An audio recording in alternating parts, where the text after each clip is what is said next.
John Quincy Adams by Lindsay M. Chervinsky. Read by Lindsay M. Chervinsky. Short-term defeat does not end long-term influence.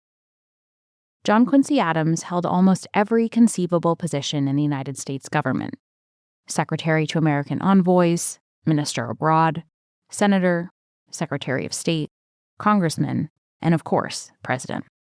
Yet he is rarely associated with his tenure in the country's most powerful office. Instead, he is remembered for a series of successful diplomatic postings, his masterful formulation of foreign policy as Secretary of State, and an unprecedented and never repeated post-presidential congressional career, marked by his tenacious fight against slavery. Adams's career produced a vision for the future of the United States and its role in the world. As president, he pitched this vision to the American people. At that moment, they did not have the good sense to embrace it.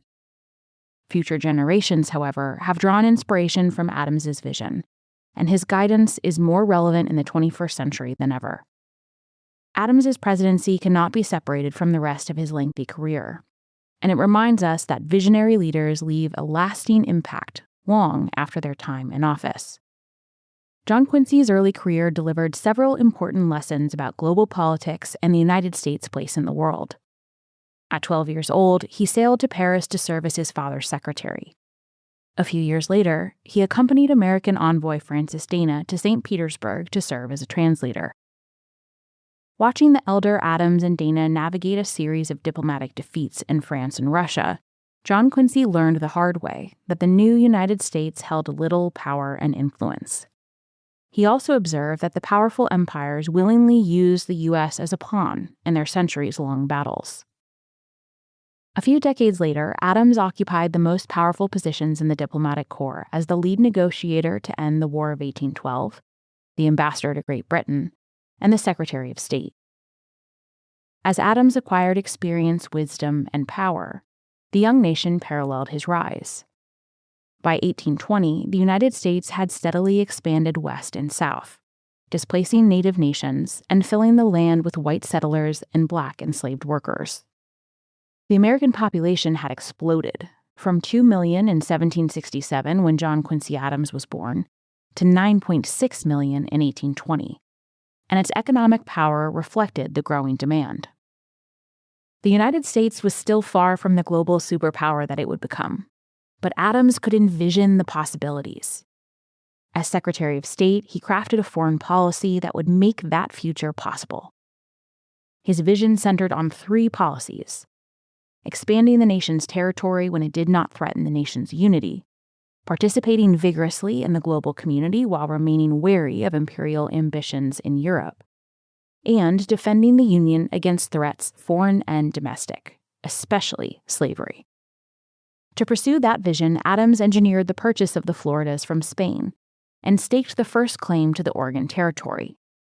But Adams did not support unchecked imperialism within the confines of North America or the Western Hemisphere. He resisted expansion for the purposes of strengthening slavery, believing that the spread of enforced bondage would only undermine the bonds of union. Adams also used his platform to deter his fellow Americans and their European counterparts from meddling in the affairs of other nations. In an address on July 4, 1821, 45 years into the life of the fledgling United States, Secretary of State John Quincy Adams famously declared that America goes not abroad in search of monsters to destroy. He explained that the country was the well-wisher to the freedom and independence of all, but that it had to be the champion and vindicator only of her own.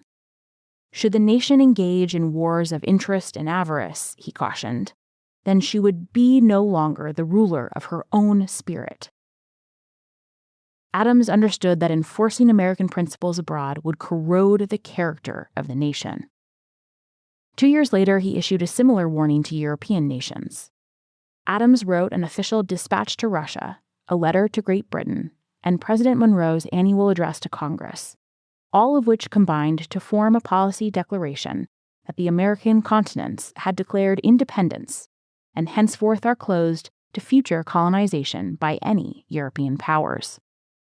This policy became known as the Monroe Doctrine, but it was Adams's creation, and it defined American foreign policy for the 19th century.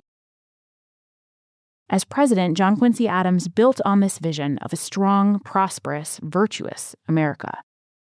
He proposed infrastructure and education legislation to boost American industry and knit the fracturing Union together. He planted a nursery of saplings at the White House, representing key moments from the nation's history, including an acorn from the Tree of Liberty, around which the Sons of Liberty gathered in Boston, and seeds from the oak tree in Baltimore that bore the scars of cannon fire from the War of 1812. He hoped that this reminder of their shared history would bind together his fellow citizens.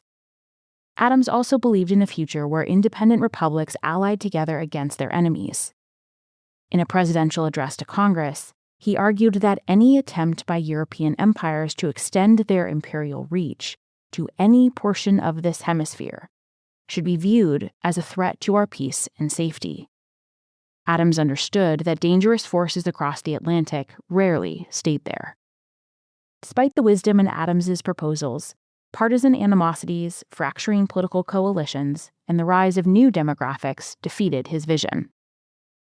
Martin Van Buren and Andrew Jackson, leaders of the emerging Democratic Party, coordinated to stymie the Adams administration in Congress. They also tapped into the enthusiasm of the swelling ranks of white male voters, who had recently gained suffrage with the abolition of property requirements. Many of these voters resented the New England intellectual elite embodied by John Quincy Adams, and clamored for a less restrained type of politics, which the patrician Adams was uniquely unsuited to provide.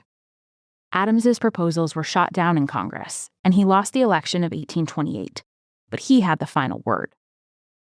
President Andrew Jackson's allies in Congress passed infrastructure legislation that they had rejected just a few years earlier, including funds for a national road that connected Ohio to existing roadways. The proposals had not changed, just the president proposing them.